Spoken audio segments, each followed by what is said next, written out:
gì có một chỗ nhá mà nó bị sao một xe sao có mấy ông bi của một xe tô cha hậu lì môn tao ấy cái chỗ ô cha cho bỏ thán nhà cái gì này như chế nhá để con này lại con này lòi mà mua liệu gì tô tao lại qua cái lò cho mà giờ gì cái chỗ mía lò cô chơi mía tôi lo đi cái lại chơi con này lò cô tôi mua cái chỗ khai chỗ có lại chơi có chơi lên mông đủ cái chỗ nhỏ thế đủ cái chỗ lử cái cái chơi mông nhỏ mỗi tụi tận đó tôi lại nó chơi cô gì cô đi ba chỉ tao có tôi nữa liệu gì cũng mà một xe yêu cha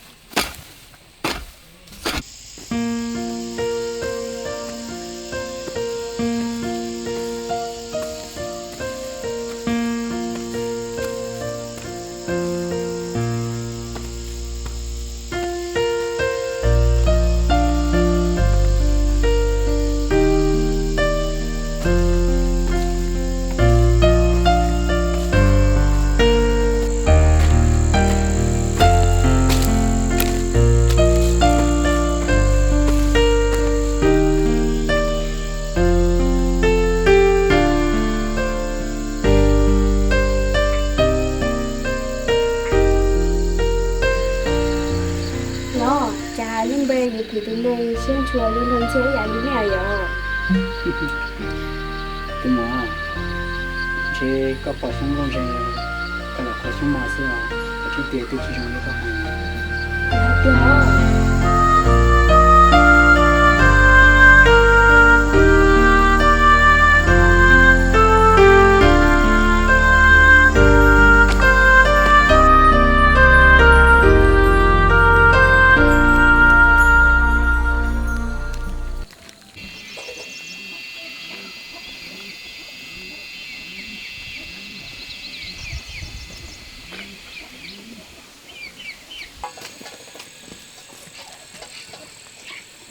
ồ mà sao ồ xe người chỉ có chế tạo cho nè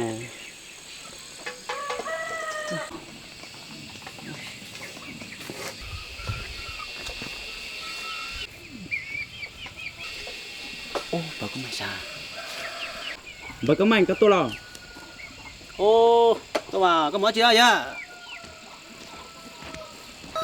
cũng thua mình chỉ bỏ cái táo vào này có tôi muốn chả ô nhỏ chỉ là nhỏ thôi rồi tôi giờ có mù thằng lòng coi mùa là cũng mùa của họ lười là của tà thế giờ lấy gì muốn là bội mùa thái thế à cá rùa ra cái cũng muốn học còn đó làm quá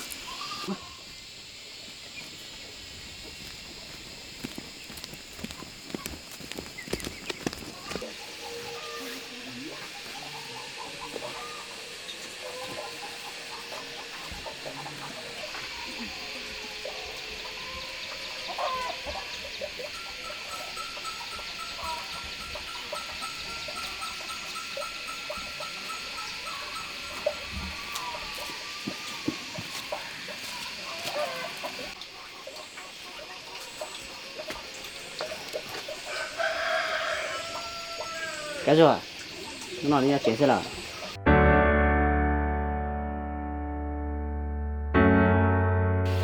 tụi nhớ chế xưa nhưng tôi đó có mình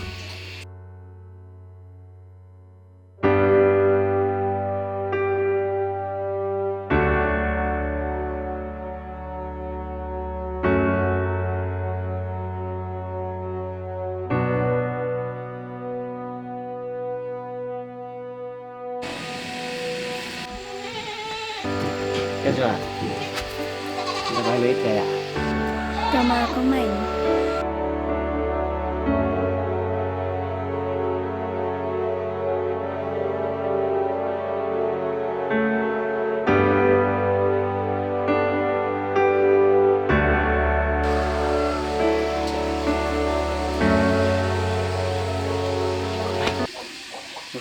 chúng tôi là cái rồi.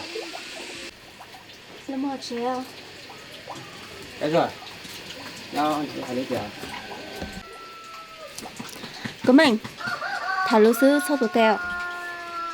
Tôi chỉ cái rồi. Cái rồi. Một cái khăn gì của con làm một triệu. Chứ mua cái kho phố nè. Trong này không chơi của chị không thôi đấy thả lô.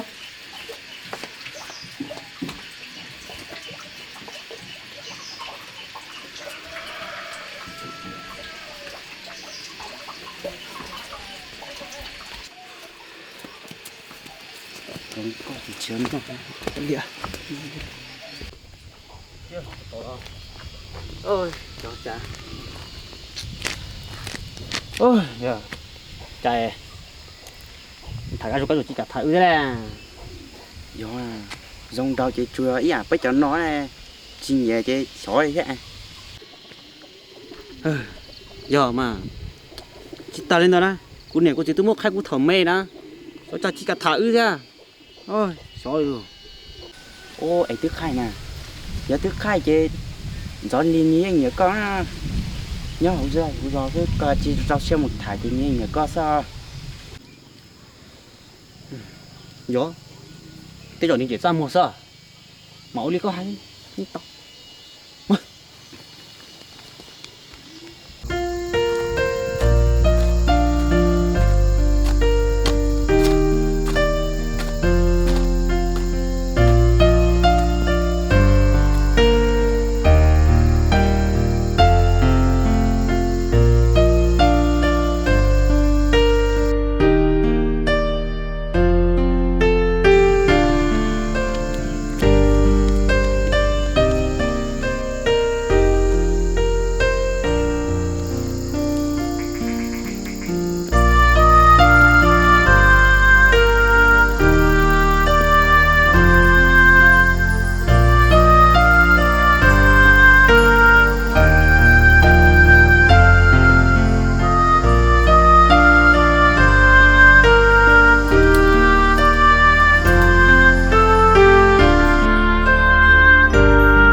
Có tiếp ta xuôi có chỉ tao nó xuôi lo.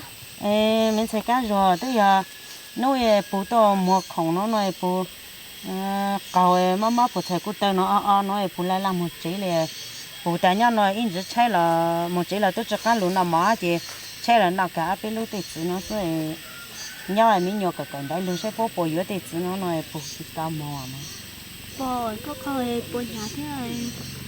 Bố mất thế nào? ấy tôi giờ bố cứ tiền nó đan tao bố chỉ tao mua cho họ ít lúc cởi nó họ bố mua ít tuần đàn cứ bố cứ đan tao bố ít nhiệt lại ít giang tao ấy cho lên ít tiền thì cho lên cày hỗ trợ của tao nói má hàng này liền Bố có tăng chỉ số không? nằm mà khởi bao ha mà chỉnh má cho hay dùng cho tao hỗ qua ít trả tròn tôi cho cá một phui bố lên mà cho mỗi bao tôi hay thì thời gian rong rồi người ta rồi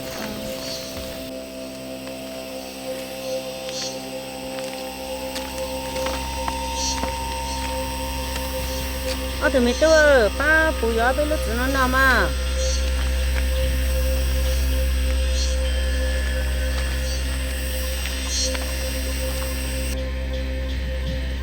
Bố, tại liệu anh chưa mua gì? Họ cũng muốn nhiều rồi theo.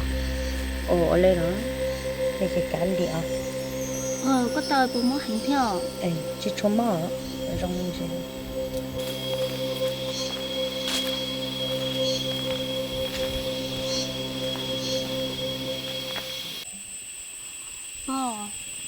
lòng của bác có rồi ở chỉ có cho nó chỉ có bán cũng mua rùa mua sạch sạch cho sẽ nhiều buồn tàu mà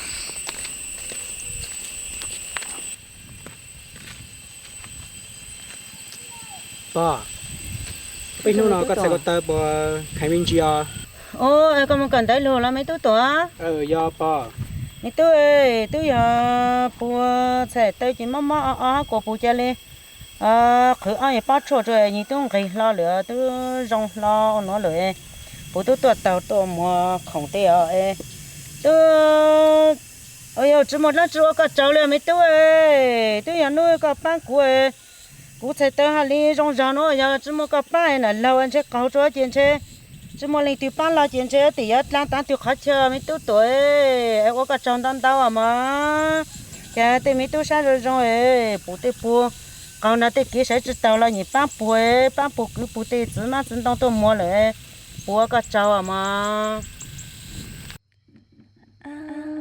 cái thứ này là sự của dân chơi chỉ sao luôn nó cha cha mình thế sao ba chỉ một lát chia cái chỗ có sẽ có tờ rong cái rong mà cháu mà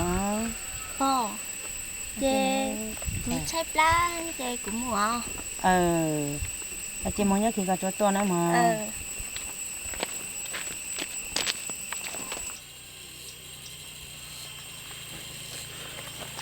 giờ đi ba có tôi mua rau thế mua gì này ít không có mua tao bảo tựa mấy túi tuổi nhiều nhớ thì chỉ là nhiều nhớ có không lấy sẽ tôi chỉ mua nấu nó chỉ qua hay tôi rau cho nó ta thì là cho tôi cho nó mua nên thao lò bò yếu lúc bò nhiều chỉ mua là nhiều rồi chỉ dùng tiền như mình nhiều cần tới lưỡi lên đấy ăn lúc sẽ cả chơi ra chỉ là mấy tôi tao bảo tựa là yếu mà nó mà ba ăn lấy sao giờ đi ba tuần sai bữa tay nhận đó có rong nó có bao thế là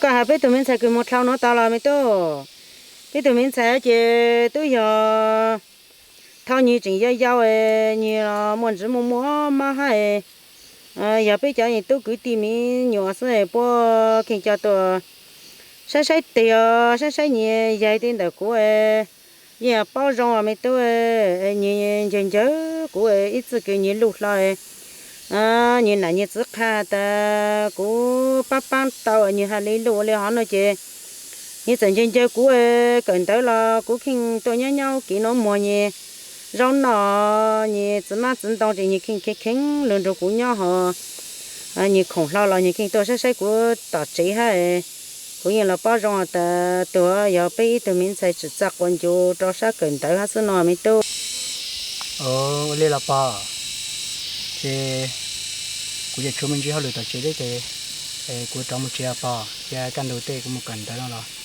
của mình làm được con nhớ thảo chỉ để lấy mấy tôi nhưng mà cần tới lúc sẽ tôi sẽ plan chứ nhưng mà nhớ kỳ tin như đó tôi cần tới nó là nhưng mà sẽ hỏi chứ như cho luôn rồi phụ nhất luôn này nó mà ba lý chơi cũng mua à mà rong mấy tôi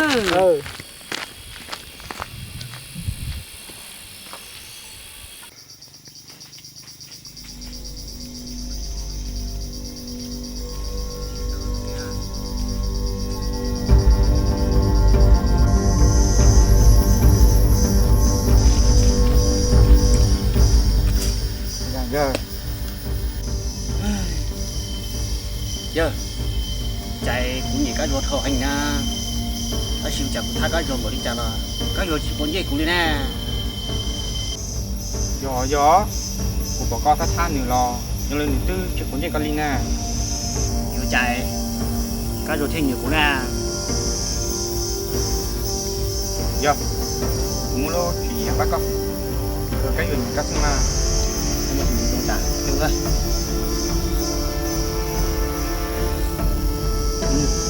chỉ có lông bay có thôi, thế là chị, như nào ta, một ta cũng có cái rồi, nói được con nói chúng học kẻ, như nào ta.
thế nào Chứ mua có không muốn đi ra chứ bộ công an là nó cha có chứng nó cũng nè ta cũng một chứ cái rồi nhưng nó có hay đi về cho mà chứ mua chụp có một chế nè cha có sự quan tâm hơn nè chứ mua chụp nè cha có một chụp nè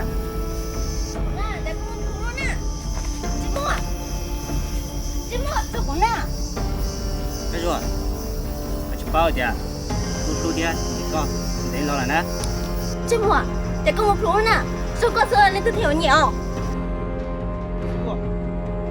nó có thể cái gì luôn luôn của gì có sao tôi sẽ của này chứ mua cha có một phút nè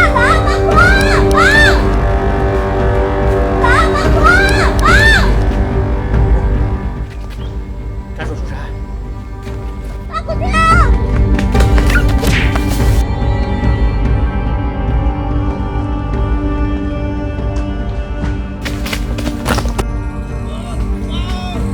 ô chào bơ cha đi tiêu cha bơ tôi tổng nó đủ mót thôi một tối một chỗ cái xô đó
sao thế sao mà tua không có cho các bác của chú chào nó có lần chưa có tung bao đấy lên ha nó nếu mua mình chỉ lử này nó chỉ tua rồi nó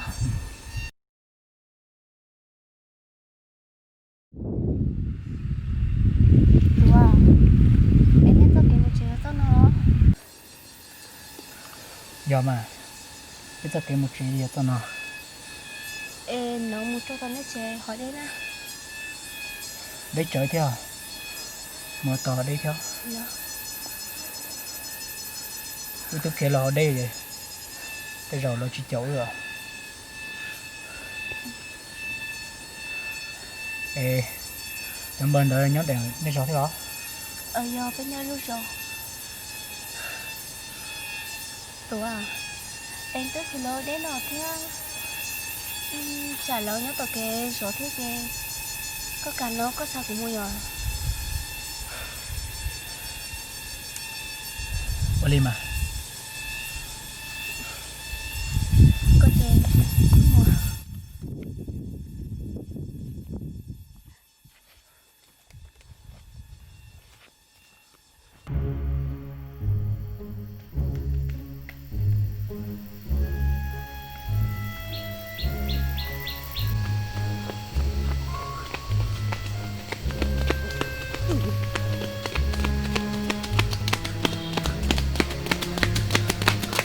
Bắt rồi chưa? Chỗ kia, chỗ xuống kia đó. Gió nên chứ muốn đâu. Khéo có tư chứ. Chỉ bỏ chơi. Một cháy thôi.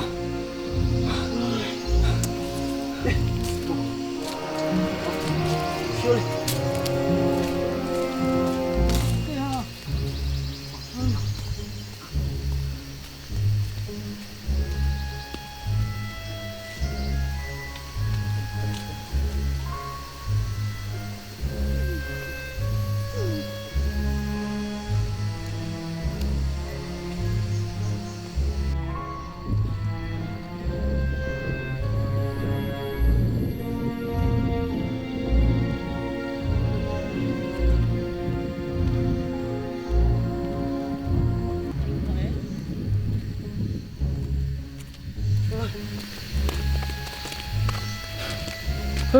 Giờ nó cũng tỏ ra thiệt chính luôn, gõ từ ra rồi.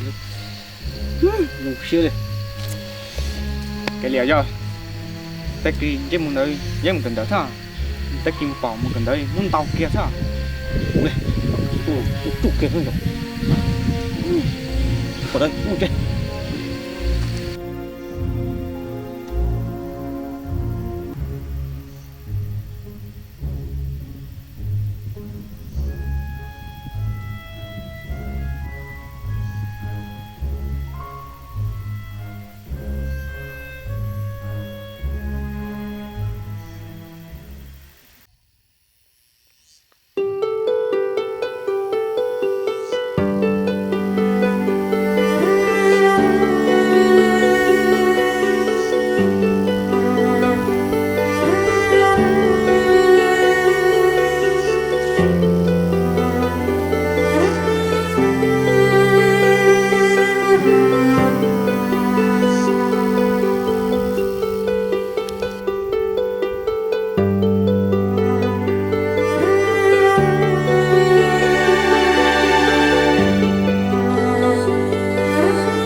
nhưng rồi đi luôn đi Đây thế mà.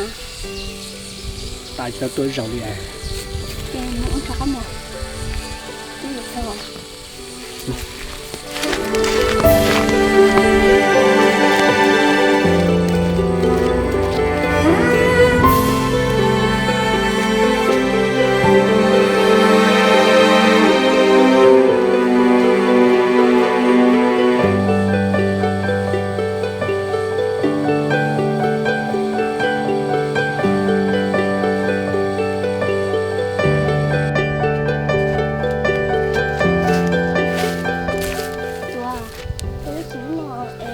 这么给我查个说，cái liệu cái rồi tôi cho cái sợi chế vậy cái cụ đã phá một chế con này chế cho nên nó mà tôi sẵn đi chơi có mà mua, dạ thì mua nó mua tôi nữa.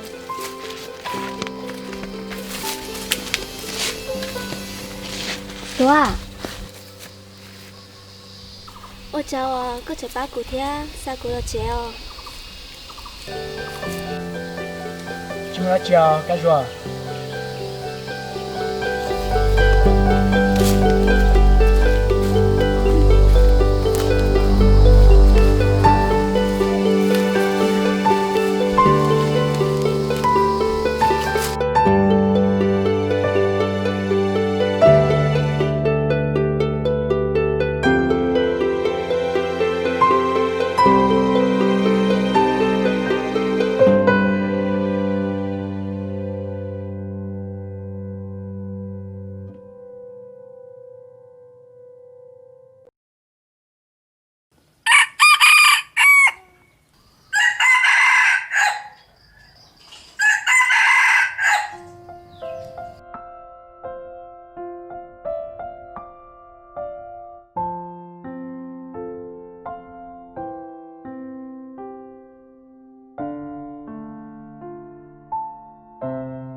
Cái số à, cái chị sai cho nó ít phải còn đỡ tay có 2 tuổi, cậu tự tên chỉ của tổ trốn nơi dai à?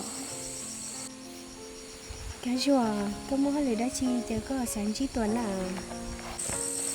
Chỉ muốn đã chiều, bây giờ mua mình chỉ hỏi lười sáng chỉ tuổi xưa. Đó, anh đi mà, anh biết của ba chắc hả? Như thế thì có bác của hai đó. À, cái này.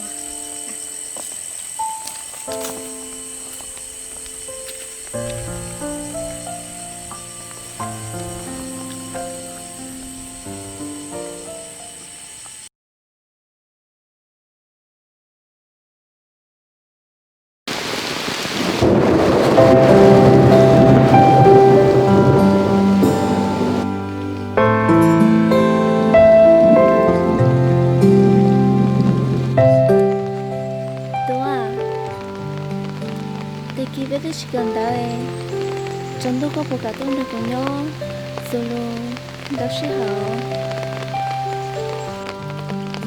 linh đó cái rồi chả có chỉ sang được của nhau thì có chúng mình share sữa giờ thì không share nữa là giờ chúng tôi ta kia mình cần được của nhau